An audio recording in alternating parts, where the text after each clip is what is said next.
This is Pet Life Radio. Let's talk pets.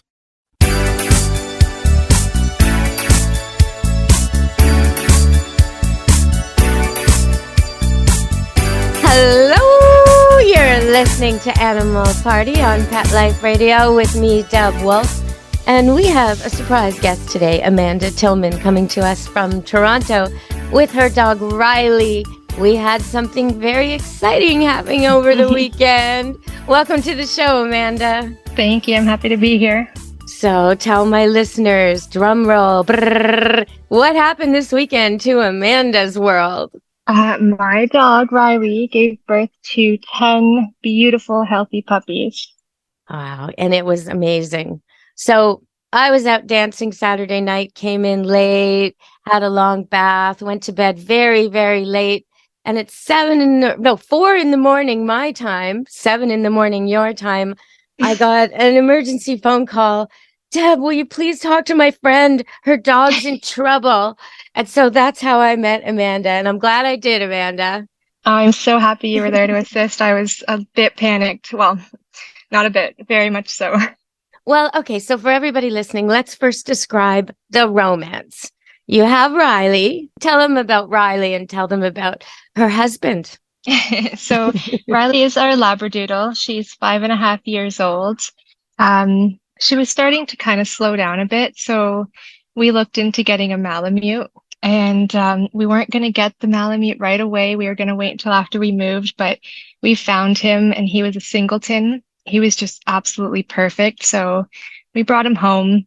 We did not plan on having puppies. Actually, I had Riley's spaying appointment booked 2 weeks after the two of them had mated. So it just kind of happened like that. But it was love at first sight. As soon as we brought Riley to go and pick up Winter from his previous owners, and we kind of got nervous as we pulled up to the house thinking Riley was going to reject this puppy. But the moment she saw him, she just went right after him and started licking him. He was actually a bit turned away. He was a little bit nervous. Who's this dog, right?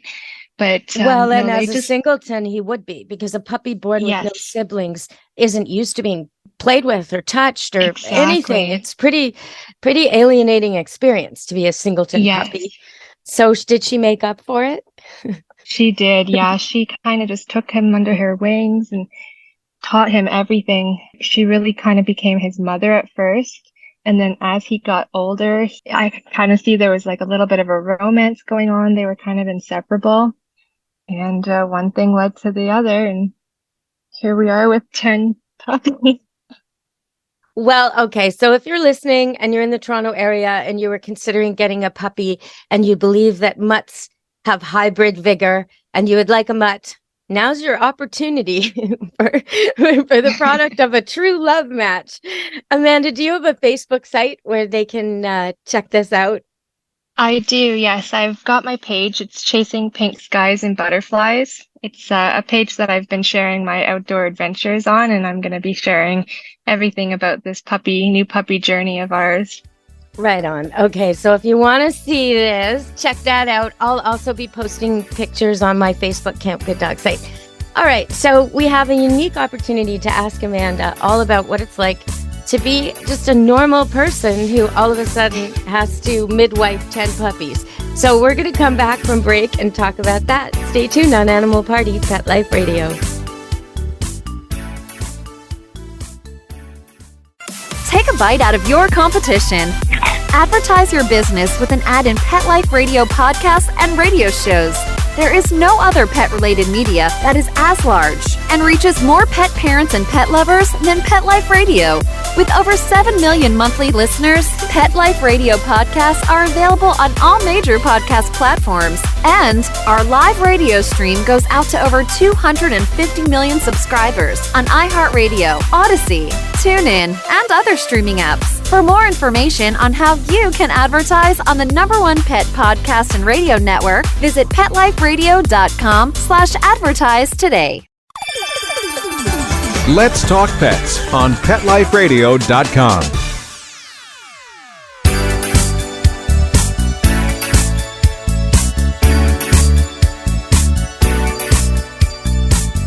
Hello, you're back on Animal Party Pet Life Radio. And we were talking to Amanda Tillman, who's just a normal dog owner, like everyone else listening to the show, not a breeder, not experienced, not a vet tech. So, how was it delivering 10 puppies, Amanda? How did that go? Like, did anything surprise you? Yes, it was a bit wild. So I had everything planned out. I had the whelping box that I put together organized. I had all the towels, all the medical supplies. I had written out a whole list of instructions just in case I wasn't home for the birth. I ended up not being home for 5 of the puppies being born. I was actually overnight camping trip in Niagara. I got the call at 4 a.m. Sunday morning that the first puppy had been born. She was born at 3:55. So my husband and my daughter, my 10-year-old daughter, was there to assist with the first 5 puppies that were born within the first 2 hours, which was just wild. So as that was happening, I was kind of on the phone with them, giving them any guidance I could, telling them where everything was, reassuring them that I was on my way. So I just kind of left my camper, left all my camping gear, rushed home, and I got home for the birth of the number 6. So 7:45 a.m. was when that puppy was born. It went pretty smoothly, exactly what I was expecting. I had watched a lot of videos on YouTube and done so much reading the 2 months leading up to this. So I did feel very prepared. It wasn't until number 8 was born, and that's actually when I got you involved, that I did not know what to do. So I did know that if I had to cut the umbilical cord, I had to tie it off in 2 places and then use dental floss to tie it.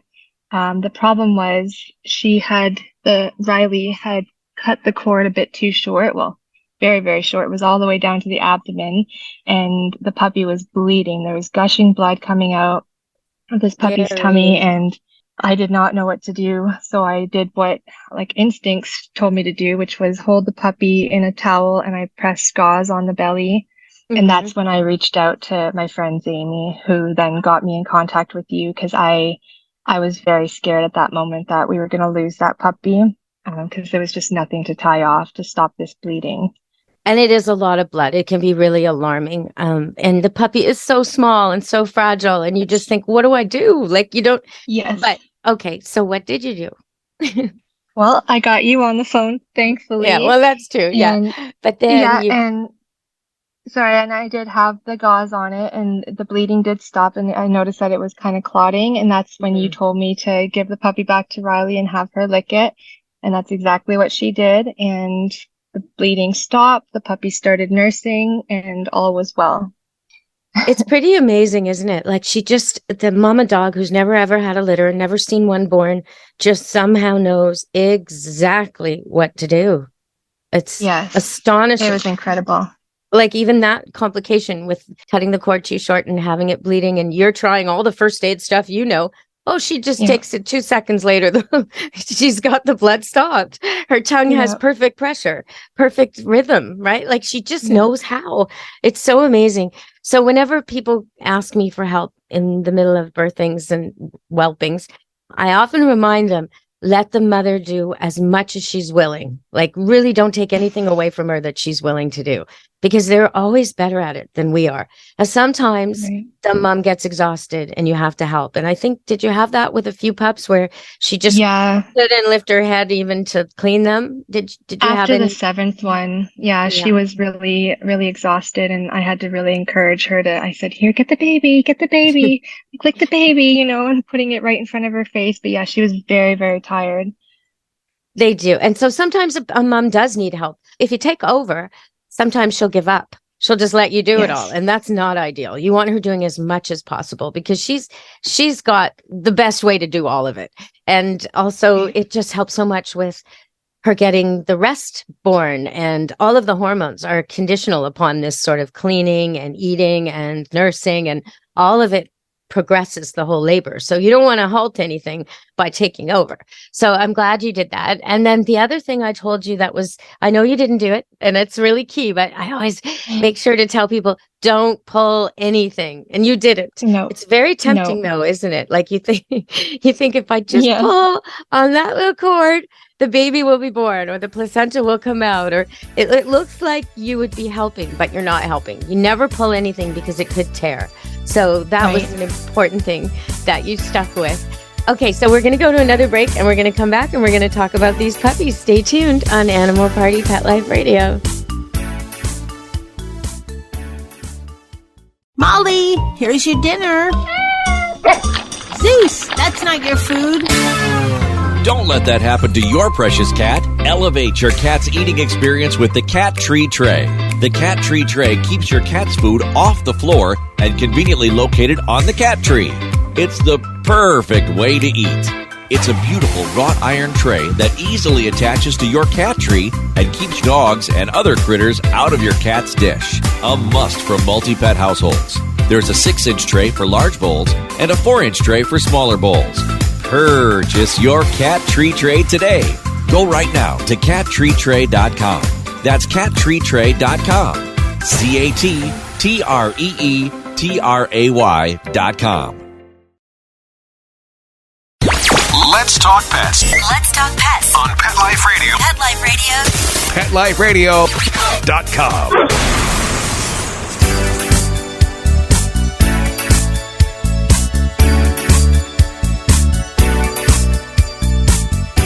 Hello, we're back on Animal Party Pet Life Radio, and we're talking to Amanda Tillman, new dog grandma, I guess, to Riley's 10 pups. And so, if you're listening, a lot of times breeders will take their dog for an x-ray ahead of time or an ultrasound ahead of time, and then they have a rough idea, and I really say rough idea, of how many pups are going to come. Normally, it's off by at least 2. So I actually used to do it for all my litters, and now I don't anymore because it just gives me this false confidence that we're done when we're not done. Because usually there's a pup or 2 hiding from the x-ray, hiding from the ultrasound. So one thing that, when you think about a human birth, you think about this baby coming out pretty naked, right? But with the puppies, they don't come out like that, do they? They're in their sack still. Was that strange for you? It definitely was bizarre. I had watched a lot of videos, so I did know that they were going to come out like that, but it was a surreal experience. It's like a little space baby and it's a little space bubble, Yes. and it's all perfect. Once you rip it open, okay, now it has to breathe and the cord has to be cut. Now, while it's in there, it's like this peaceful, timeless little, you almost hate to end it because it's so perfect in there. Sometimes human babies are born like that too, and that's called a mermaid's purse in slang when a human baby is born inside the sack. But with dogs, it's really, really common. Like out of the 10 puppies, you probably had 7 or 8 within their sacks, I'm guessing. Was it about that? Yeah. And then maybe the Most last of them couple came out like that. And like the last couple, maybe not. Is that how it went? No, well, I wasn't here for the first 5, but I think they all did come out in their sacks. And I guess just number 10 was the one who was kind of half out, and when the sack broke. Right. But most of them did come out with their sacks like mostly intact. Did you have any of them where the sack was so much more difficult to break open than the others? Did you have any like that? Well, the first one, I did watch the video, and she kind of plopped it down and then it laid there on the ground before she went for it. It took a minute or 2 before she actually went and broke the sack. And that one looked like it took her a little while to get it open and get it all cleaned up. Probably she wasn't that good at it yet too. But, Yes, I think so. She's like, what the heck is that? Yeah. Oh, yeah. And you're lucky she recognized that this was her puppy. A lot of times I find, even with experienced mothers, the first puppy gets ignored.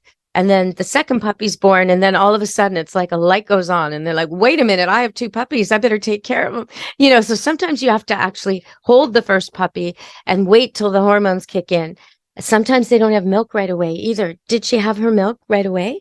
I think so. Like her nipples got quite big a couple of days leading up to the birth, and the puppies all started nursing pretty much instantly. That's so good. I'm not sure if she actually had the milk come in or just colostrum, but there was something there. Oh, yeah, that's what I mean. Sometimes a mama dog will be leaking a couple days before she delivers, cleaning herself, licking it. Sometimes other dogs will be having a nice little snack, going up and cleaning her up before before the birth. But a lot of times the milk doesn't come till the second puppy. And so, people get very worried. Oh my God, she's not feeding them. What's happening? Hang on. It's okay. Wait till the second puppy. They are, when they're born, they've just been fed. They're not hungry, starving, needing air. They're not eating anything when they're right inside their sac. But the second you open it, now they need air. Right. And the second you cut that cord, now they can't get any nutrition from the mother anymore. So now they're on their own. And so ideally, within an hour or so of being born, a pup would nurse. And you kind of, as the pups come out, you're watching for the placenta, because you want to make sure that at the end of it all, after number 10, the last placenta leaves the mother. You would never want it to be still inside her. And so, but you don't know if puppy 4 is the last pup or puppy 5 is the last. So every single time you have to watch and make sure that placenta comes out. And so that's really important. And I know with your dog, did it happen right away? How did that go? No, so she really surprised us. So the 9th puppy was born at 10:07 a.m. and we thought that was it, because we were only expecting 4. So and we're this like, is okay, you were expecting 4 because of, why were you the expecting only 4? ultrasound. Oh, Yeah, the ultrasound only showed 4. So I was thinking maybe 4, 5 at the most. Well, So, there's yeah. $2,000 well spent. Hey, I know, right? So after number 9, all the puppies were taken care of. They were all nursing. I was still watching Riley. Riley seemed to be calming down. She wasn't really panting much anymore. So I thought, okay, we're done.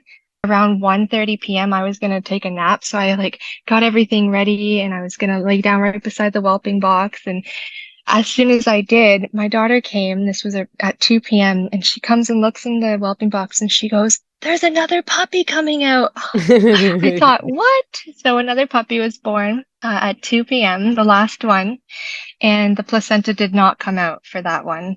Right. We had been watching all the placentas and marking them. She was eating them very quickly, but I know for a fact that the number 10 did not come out, and that was at 2 p.m. So I was very concerned about that, watching Riley all day.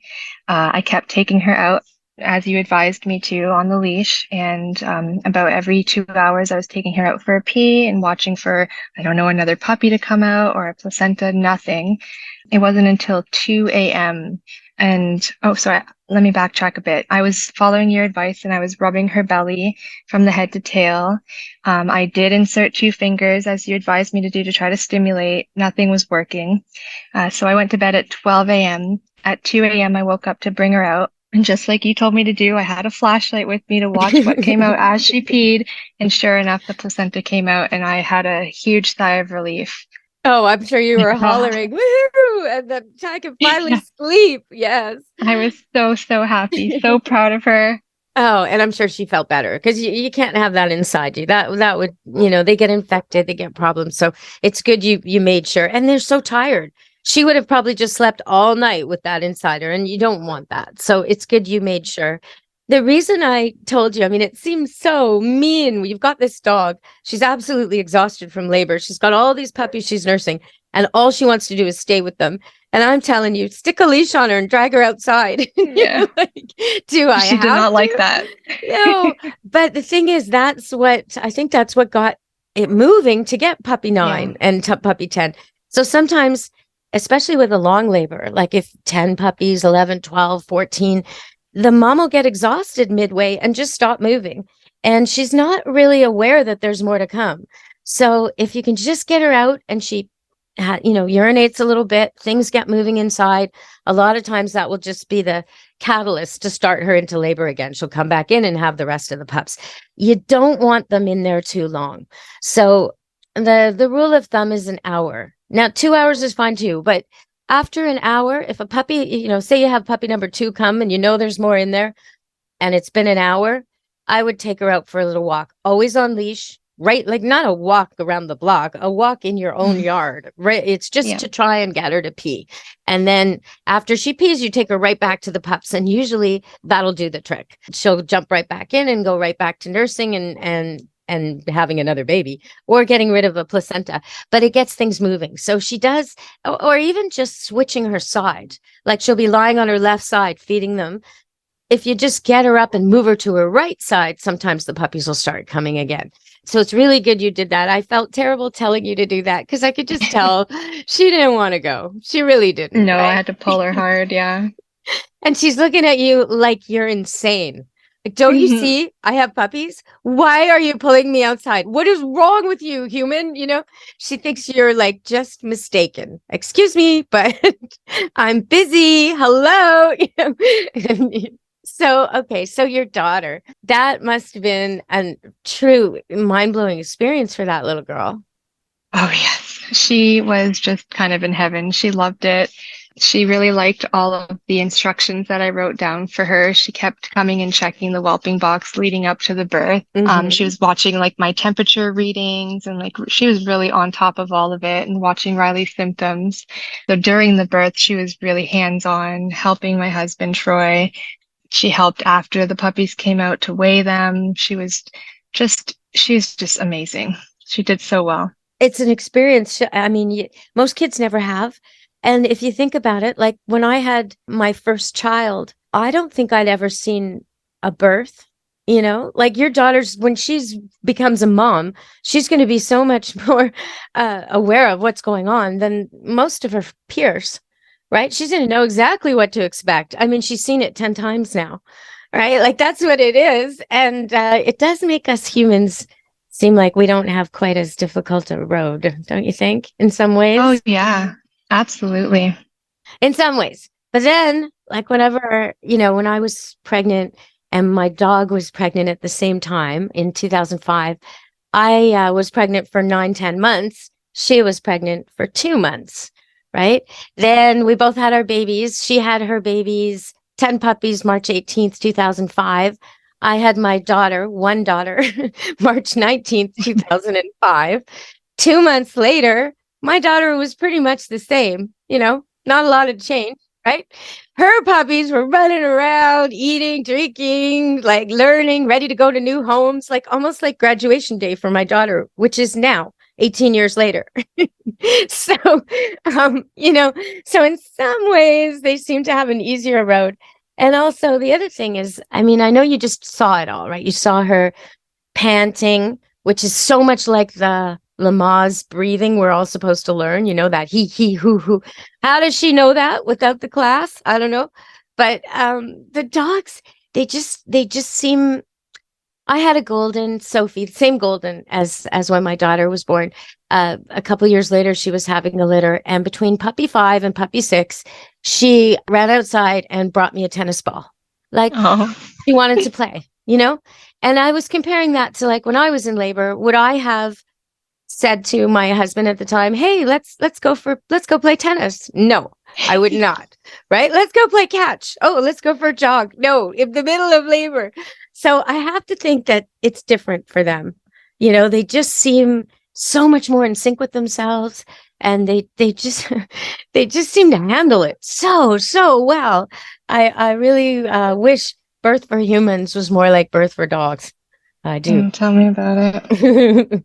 So okay. So what does your daughter think? Is she wanting to become a veterinarian? Maybe.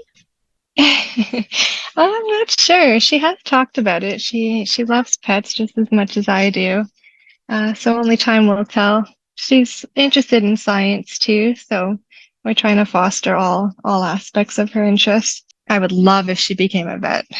Oh, I know. Yeah, that was always my dream for my kids. Didn't happen though. But are you going to be able to like prepare something from the experience for her to take to school next year for show and tell and that kind of thing? Yeah, that would be a great idea. Oh, good. Like do like a video clips. And I mean, because most of her friends are going to be just blown away that she got to do this, you know? Oh, yeah. Yeah, she's been so excited telling all her really friends about impressive. it. So what's happening for Riley now? You're going to have the puppies. She's going to nurse them. Is she going to get spayed? Yes. She don't want to have any more puppies. She's 5.5. So we'll get her spayed. Okay. And what about Mr. Romeo there, the husky? What's happening with him? Is he going to get neutered?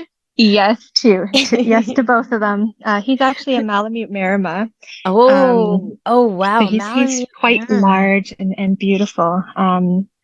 But yeah, we're gonna keep one of these puppies. We're thinking we're gonna keep a female.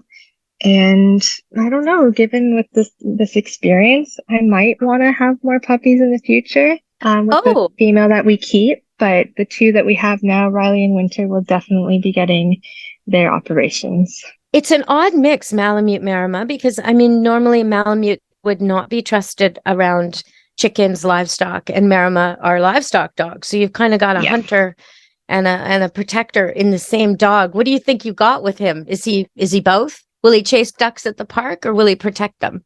Both. Both? Oh no, he's conflicted. Both, yeah. It depends on if he likes them or not. Oh no. All right. Well, actually, you could work with that because he could become the kind of dog who protects his own animals. But do you have a cat? We've got 2 cats and a bunny. Oh, okay. So what's he like with all that? Is he friendly and social and protective? He is, yeah. He's pretty good with them. Like, he's curious and wants to play with them, but he hasn't shown any signs of aggression towards them. And he's absolutely fabulous with the children too. Oh, nice. He's it sounds he's a great calm dog. It sounds like you got more Marama than Malamute in there, which is good for your situation. Okay, so let's talk a little bit about Riley. So what is she? She's Labradoodle? Is that? Yeah, she's a Labradoodle. Her mom's a black lab and her dad's a golden poodle. She was the runt of the litter, so she has more like of the lab in her. She doesn't have the curly fur. Okay. And she's smaller. She was smaller than all the other pups, as being the runt. So I'm kind of guessing that's why she got the different fur, because all of her other siblings had the curly Labradoodle fur except for her. So yeah, that's Miss Riley. Okay, so she's small, dad's huge. What size are these puppies? Are they a problem for her or they just slipped out easy? No, they're so small. They're smaller than I thought they were going to be. That was one of my concerns with her being only 45 pounds and him over 100. Oh my God, he's 100-pounder and he's not even adult yet? Like he's still growing? Nope. Oh, no. God. Yep, it was very difficult for me to canoe with him by myself. I'll Canoe? say that. He won't paddle? Oh my goodness, nope. That's dead weight in the boat. Probably totally. And he enjoyed shifting his weight from side to side and really putting me to the test. Unpredictable movement. Fantastic. That's what you want in a boating partner. Just totally. Every once in a while, lunge to the side. Oh, fantastic. Out here, he'd be looking at seals and all kinds of things. He'd be giving you a really rough ride, I think. Probably jumping in. Oh my gosh. I don't think I could do it. I struggled on a little lake. So, okay. So with Riley's puppies, I think we talked about this yesterday, but I don't know if it's changed since yesterday. What's the smallest weight and the biggest weight? And we've got a big difference, don't we?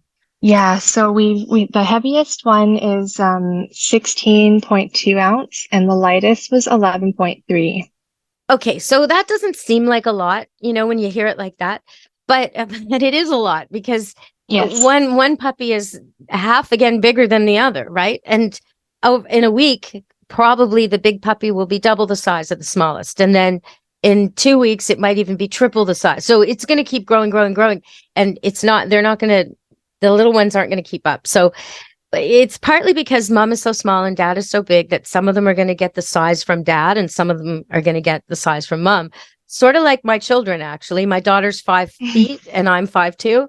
And my son is 6'3", I believe. And my ex is over 6 feet. So, it's genetics. You get something. You don't necessarily get the average between your two parents. You might be the height of your mother. You might be the height of your father. So some of these pups have dad size happening. And some of the pups have mom size happening, which isn't really a problem unless the big ones start pushing the little ones out of the way. And that's exactly what they're going to do. So what I would suggest for this is, I'm always really reluctant to introduce formula or anything artificial or take over for the mom in any way. So it's good to buy it and have it on hand in case you need it. But what I would suggest instead is just remove the bigger puppies so the little ones have a chance to feed by themselves. And not just one puppy. You don't take just the weakest. You take a few of the smaller ones and put them on the nipples all together. So they're kneading her with their paws and they're stimulating the milk and all the milk will come and the weakest ones will get. And then she can feed the other ones later. So you kind of set her up to do 2 feedings. And she'll start to do that herself as well. But, they can't see, they can't hear. They're pushing and they're sort of like little footballers, little sumo wrestlers. And those big ones will push the little ones out of the way. So you do have to give the little ones an opportunity to nurse, and you shouldn't have a problem because she's got 10 nipples, 10 puppies, lots of milk. Feed her and feed her and feed her. Whatever she likes to eat, she gets right now. You can look at the back of a dog food bag, like a really expensive dog food, look at the ingredients and anything on there. It'll say stuff like blueberries, yogurt, cottage cheese, like all kinds of stuff you wouldn't maybe think of feeding your dog. Anything like that. Throw it in the kibble, add it to the bowl. Let her eat whatever she likes. If she likes pumpkin, give her pumpkin. If she likes yams, go for yams. She likes apples, go for apples. Anything she likes in addition to her regular food, as long as it's healthy. And because she's going to need it. She's going to be producing so much milk. She's going to drop weight alarmingly fast. So keep her really, really well fed, because that's a lot of puppies for a 45-pound dog. And especially if half of them are destined to be 100-pounders. She's gonna need to eat, and probably eat more than she wants to eat. So that's why you need to tempt her with some of these extra. I'll do that for sure.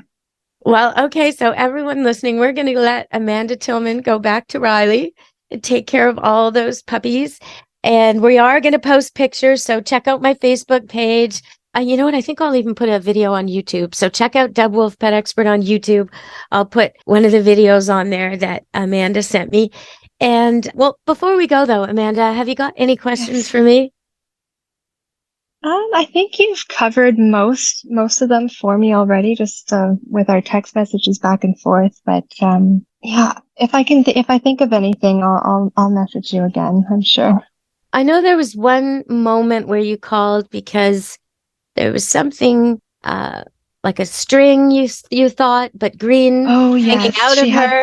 that. Yes, that was before her placenta had passed, and she had this weird green string hanging out of her. Okay, so green is a normal color during birth. People get really alarmed by it. It's not infection.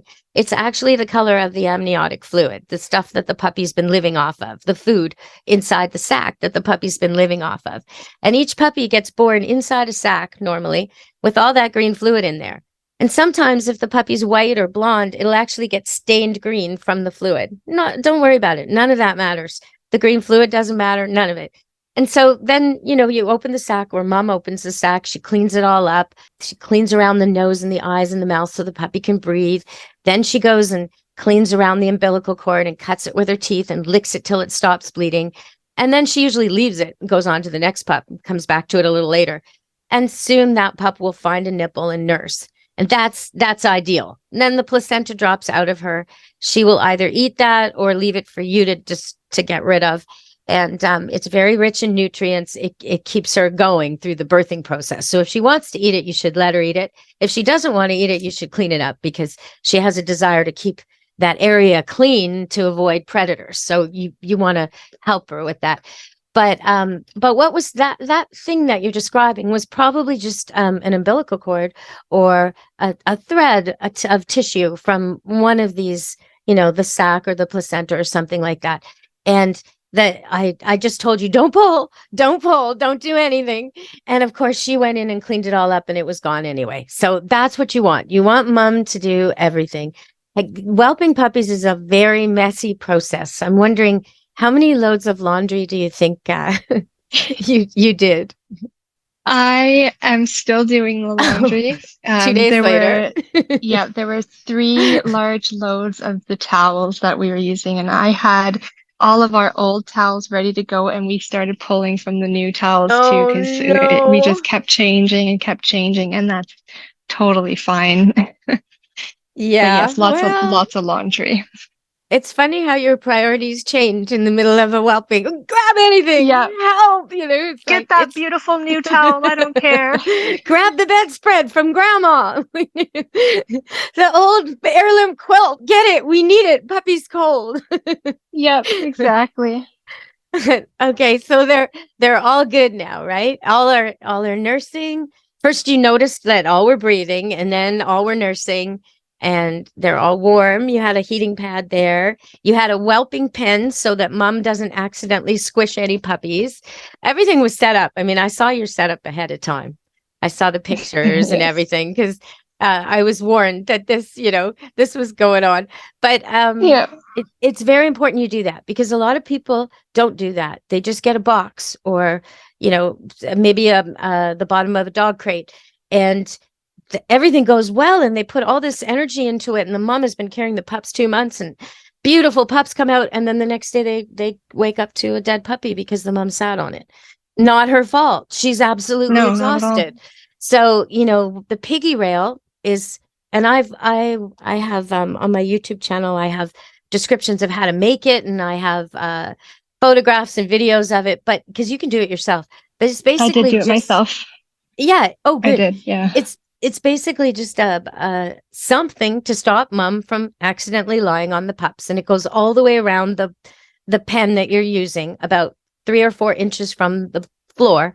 And it stops her from going all the way to the edge. So if the puppy needs to, it can squirm its way to the edge and escape her weight. And it works 100% of the time. And it's amazing how those pups can do that, how they can wiggle. It's amazing what they can do already, isn't it? Yeah, they're incredible. I'm just watching them right now. I'm just in shock. Well, I'm so glad that everything turned out well. And soon their ears are open and their eyes will open. And your daughter's just going to have the best summer. It's going to be so fun. I guess I did think of a question. I read that 1 in 5 puppies will die within the first 3 weeks. Is that a statistic that I should take to heart, or take it with a grain of salt? Okay. Take it with a grain of salt. No, I don't agree with that. I mean, normally 1 or 2 might die during the birth or within a day or two. And then usually I find that's it. Those are your losses. Sometimes if you have a very sickly puppy and you're working to try and fix it, remedy it, help it, cure it, maybe like I had one that had paralyzed legs once. I mean, sometimes you have problems, and that puppy can die later on. But normally if you've got healthy, robust puppies and you've got a good piggy rail and your mama is well fed and happy and safe and calm and doting, no, nothing's going to happen to those puppies. They're going to be great. Oh, good. Oh, good, because I'm attached to all of them already. And I'm sure your daughter is. That's really the tricky part. She's going to maybe have a hard time selling them. It's going to be tough. Yeah, we're going to be doing a lot of work to find the right families, and we are going to keep one. But yeah, it'll be tough to give away all these puppies. I'd like to just take them all and have a pack of dogs in the woods, but my husband told me I can't do that. No, in 6 weeks you won't think that. When they're I bet. I know. I'm sure I'm going to be so sick of them. Each puppy will poop. Yes, each puppy will poop 4 times a day. Every single one of them. That's 40. Okay. No, you're going to be like, bye. Have a good life. I'm so happy you found your puppy. Good. I hope that is the case. Yeah. All right. Well, thank you so much for joining me, Amanda. I think you probably need some rest. So I'll let you go. I'll let you go back to it. It was so great talking to you. Thank you for coming on the show. Oh, thanks for having me. I really enjoyed it. Yeah, me too. And thank you. Thank you no for all problem. your help. Honestly, I truly appreciate it. It was a terrific Saturday morning. I was so satisfied by noon. I was like, yes, 10 puppies. Nice. And I don't have any laundry. This was the best birth ever. Awesome. Okay, thank you, Amanda. Thanks. Bye now. All right, everybody, on Pet Life Radio, that was Amanda Tillman, and she just had her first litter of puppies, as you heard. And if you want to see them, you can look at my Camp Good Dog Facebook page, or I will post videos on Deb Wolf Pet Expert YouTube. And from Amanda Tillman and me, Deb Wolf, and Pet Life Radio, be good to your animals. Let's Talk Pets, every week on demand, only on PetLifeRadio.com.